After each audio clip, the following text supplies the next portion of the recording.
When Fulani raiders carrying rifles, machetes and clubs stormed this village one night last month, Pius Unna, a farmer in his mid-60s, was stunned to see his teenage nephew among them. I was shocked when I recognized Dari, my nephew, leading the attackers as they set fire on my house.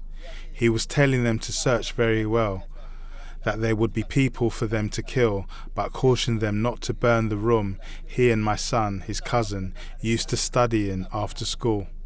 Sitting in a courtyard littered with rubble, Unna told how his sister's son, whose father is a Muslim Fulani, had led the raiders to burn down his farm in the attack on Ungwangata village, one of several mostly Christian Moroa communities in Nigeria's central Middle Belt.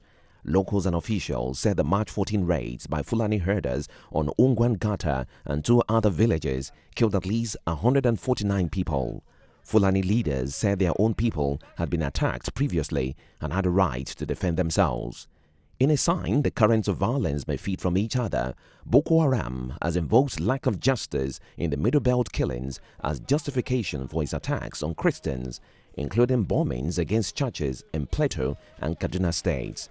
Leaders of traditional Christian groups say the further spread southwards of Muslim House of Fulani is an attempt to impose on them the Islamic Sharia law that dominates northern states.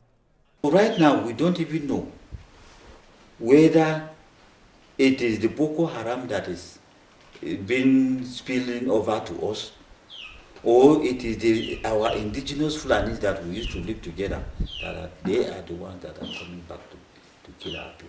Local farming communities have expanded, increasing the pressure on the land, which could explode into violence when rival killings ignite old enmities.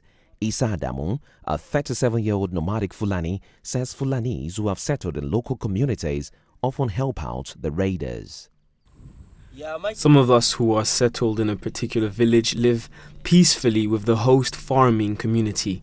But our other kinsmen who are perambulating around are the troublesome ones. But there is no town that can be attacked without the cooperation of some people in the village. Many displaced Fulanis felt resentful toward the farmer communities, seeing them enjoying benefits brought by politicians. It's not nice to displace our people from their houses to suffer in some places away, while others are enjoying the dividends of the same democracy they voted for. 12-year-old Joy Lekita, who had been sleeping with her sister Afinke in their home in the village of Ungwan Sankwai, woke on the night of March 14 to hear her parents shouting. They shot the bullet ricochet off the roof of our house and came back and hit our mother. She fell to the ground. The Fulani people who have lived with us said they should kill us, while the strangers said they should not. They cut me with the machete on my head and hand. They thought I was dead. Joy's mother, two sisters and two brothers were killed. A report by Human Rights Watch on intercommunal violence in Plateau and Kaduna said since 1992, more than 10,000 people in those two states alone have died in feuding, several thousand since 2010.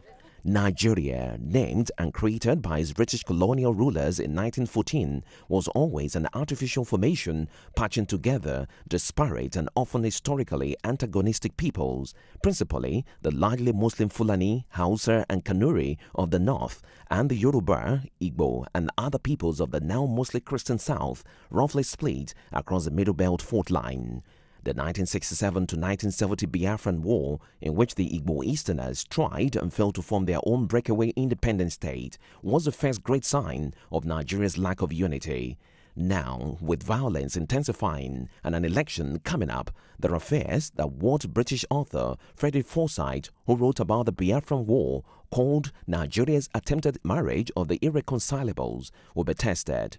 In 2011, Jonathan was elected in a vote which, despite some violence and allegations of fraud, was described by observers as one of the freest and fairest ever held in independent Nigeria. Doubters of the breakup scenario argue that Nigeria, since Biafra, has murdered through intact. They say elites have much to gain from stoking ethnic and religious strife, especially around election time, but everything to lose by pushing it too far.